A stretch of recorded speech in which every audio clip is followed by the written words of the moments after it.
Salut à toi, salut mon entrepreneur à succès. Bienvenue sur ma chaîne encore ce matin. Inès Ingrid ici de calariusinvestment.com, une entreprise de services qui aide les entrepreneurs à générer plus de cash sans avoir à dépenser un sou de leur revenu mensuel.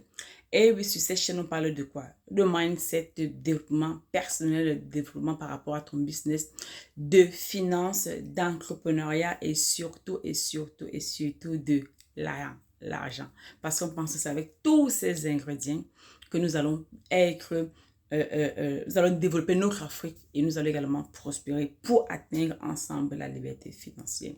Depuis quelques jours, je parle sur mes pages Facebook et dans mes groupes WhatsApp de base, d'entrepreneuriat de base solide, qu'il est important qu'à la création de l'entreprise, qu'au lancement de ton entreprise, tu penses et que tu penses très bien. Parce que plusieurs entrepreneurs se lèvent le matin et puis décident de devenir un entrepreneur. Ils se réveillent juste le matin et ils décident de lancer leur entreprise. Ils se réveillent juste le matin et se disent qu'il est temps que je devienne entrepreneur parce qu'ils pensent parce qu'on sait peut-être faire des beignets, du coup on peut vendre les beignets. Parce qu'on pense qu'avec des doigts qu'on a, on peut peut-être également faire des beignets. Parce qu'on a peut-être un local ou de l'huile de la marmite, on peut faire des beignets. Ou parce qu'on a peut-être vu la voisine qui fait des beignets, du coup elle a le succès. Pour ne pas faire des beignets et vendre. Non, les amis. L'entrepreneuriat doit se penser. L'entrepreneuriat doit se planifier. L'entrepreneuriat, c'est quelque chose que tu prospères. J'ai connu une dame dans mon adolescence qui faisait très bien des beignets. Elle savait même qu'elle a nourri sa famille. Elle savait qu'elle a même envoyé ses enfants à l'école. Ça veut dire que même ce commerce-là, cette petite entreprise, qu'elle a pu envoyer ses enfants jusqu'à l'étranger, qui sont scolarisés en Europe et en Amérique du Nord. Et je ne pense pas que la maman-là savait ce qu'elle faisait en fait. Elle faisait juste les beignets. Tout le matin, c'est à 4 elle faisait les beignets. Mais quand tu connais l'idée derrière ces beignets-là, tu comprends pourquoi elle avait la motivation tous les matins pour se réveiller. Elle était une maman, elle était mariée, son mari avait un très bon boulot, mais elle voulait utiliser ses doigts pour le faire. Malheureusement, en ce moment-là, c'était juste les beignets. Et il n'y a eu personne qui a pris la main aujourd'hui pour vouloir continuer parce que tous ces enfants sont hors de l'Afrique et ils ont peut-être leur petite vie, chacun de leur côté. Mais aujourd'hui, on a une autre façon de faire l'entrepreneuriat. On a une autre façon de vouloir penser entrepreneur parce qu'on pense à la prospérité. Aujourd'hui, personne, dans cette maman-là, elle est décédée, elle est partie déjà très tôt, mais ses beignets sont partis avec elle. Ses clients vivent, mais la liste de ses clients, je ne sais pas appeler comme ça, là, est partie, elle est dans la tombe. S'il y avait une personne qui avait su l'aider à comment instituer ou alors retravailler le concept de son entreprise, je pense qu'il y aurait eu la main passée. Et aujourd'hui, là, ces beignets auraient peut-être pu devenir comme Tim Hortons au Canada, par exemple, où font le Timbit et des gens achètent des franchises pour vouloir perpétuer, en fait, le nom de l'entreprise. C'est pour ça qu'il est important, les amis, de penser à la base de ton entreprise. De penser, pourquoi je crée même cette entreprise? Pourquoi je vends même les beignets à la fin? Est-ce que je les vends juste pour les vendre? Ou je les vends parce que j'ai envie de prospérer?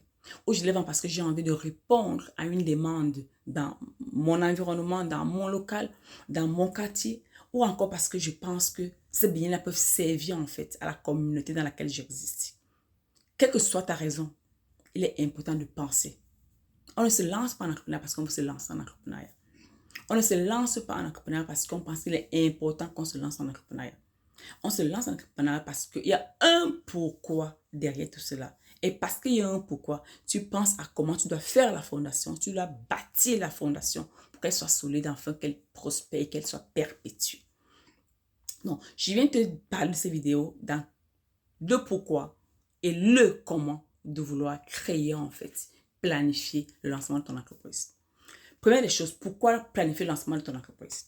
Quelle est ta raison pourquoi avoir une entreprise? Dès que tu réponds à la question pourquoi je dois être en entreprise, pourquoi je dois me créer son entreprise, pourquoi je dois en fait avoir une entreprise, ou pourquoi je dois devenir chef d'entreprise, tu peux donc maintenant aller bâtir ta fondation. Le pourquoi ne doit pas juste être parce que je vais être riche ou parce que je vais être plus libre pour avoir le temps de passer avec mes enfants, mon conjoint ou ma famille ou mes amis. Parce que j'aimerais plus voyager, peut-être en business class quand j'ai envie de voyager. Parce que j'ai envie aussi de dire que je suis chef d'entreprise. Ce sont juste ces raisons légères. Je vais te dire que tu te trompes en fait, mon cher ami ou ma chère amie. Il est important de savoir pourquoi tu veux te lancer en entreprise. Le pourquoi c'est, j'ai un talent au fond de moi. Je suis prédisposée à réussir. Dieu a mis en moi ce que les autres n'ont, parce que je suis unique à mon genre. Je pense que ce que j'ai déjà des besoins. Et je viens répondre à une question. Je suis la solution à un problème. Peut-être le cas d'un médecin chirurgien. À travers le monde, il y a des opérations à faire. Il est conscient peut-être qu'il y a des maladies qui ont besoin de ses compétences et de le talent qu'il a. Par conséquent, il sera médecin. Il va commencer peut-être à avoir son cabinet médical pour proposer ses services, peut-être aux hôpitaux, aux personnes individuelles, afin de résoudre ce problème. Et là, Dieu même l'a déjà prédisposé à ce succès. Et toi, pourquoi tu te lances? Quelle est la raison derrière ton lancement? Pourquoi ton entreprise doit exister? Qu'est-ce que Dieu a mis au fond de toi que tu aimerais en fait sortir? Qu'est-ce que Dieu a mis au fond de toi que tu aimerais montrer? Qu'est-ce que Dieu a mis au fond de toi que tu aimerais que le monde voie? Et quand ce pourquoi-là est bien motivé, la fondation, il va de soi. Fonder une entreprise, comme je disais, il y en a plusieurs lois autour de ça. Il y a quand même la législation. Dépendamment du type d'entreprise que tu aimerais créer, il y a une fiscalité qui va suivre avec. Il est important d'aller peut-être également enregistrer son entreprise sur le plan juridique, mais également choisissant le type d'imposition que tu aimerais que ton entreprise suive. À combien vas-tu vendre tes produits, tes services?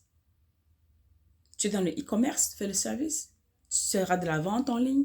Quelle est ta niche? Je prenais le cas d'un chirurgien. Il sait exactement quel type de maladie il doit soigner. Il sait exactement où les trouver. Il est peut-être chirurgien de la médecine tropicale. Il sait qu'ils sont en Afrique. Il va aller se positionner en Afrique.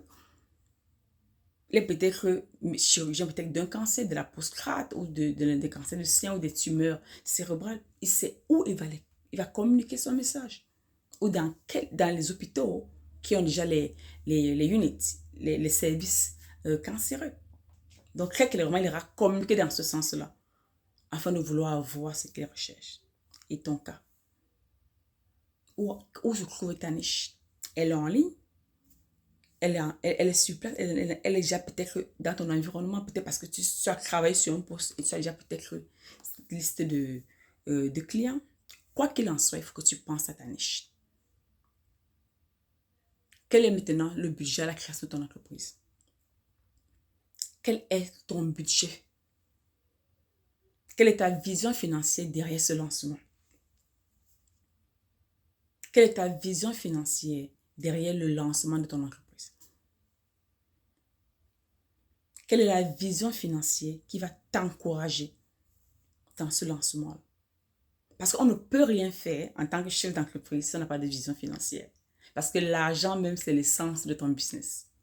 L'argent même, c'est ça même qui te drive, qui te motive quand tu veux te lancer en entreprise. Mais parce que l'argent te motive, parce que tu en as besoin peut-être pour X ou S raison. Mais tu as déjà résoudre ce besoin. Tu as la solution à ce problème. Et en retour et en récompense, tu es peut-être payé. Alors, quelle est ta vision derrière ça? Quand je parle de vision financière, as-tu déjà un prix derrière tes services et tes produits? Si tu es un entrepreneur en ligne, comment vas-tu communiquer sur ces produits-là? As-tu déjà créé un groupe WhatsApp? Es-tu sur les réseaux, les plateformes sociales comme Snapchat, Instagram, YouTube, Facebook? Parce que les amis, tout ça doit être pensé avant le lancement. On ne le lance pas son entreprise avant de commencer à réfléchir à ça. Il est important de se poser ces questions-là avant le lancement ou pendant la préparation du lancement.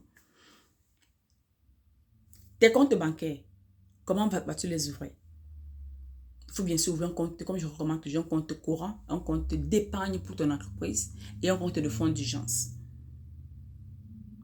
Es-tu prêt? Et c'est quand tu as tous ces ingrédients-là mélangés ou toutes ces problématiques-là répondues que tu vas maintenant dire que tu vas te lancer. Et oui, tu ne peux pas dire que tu vas te lancer si tu n'as pas encore répondu à ces questions-là.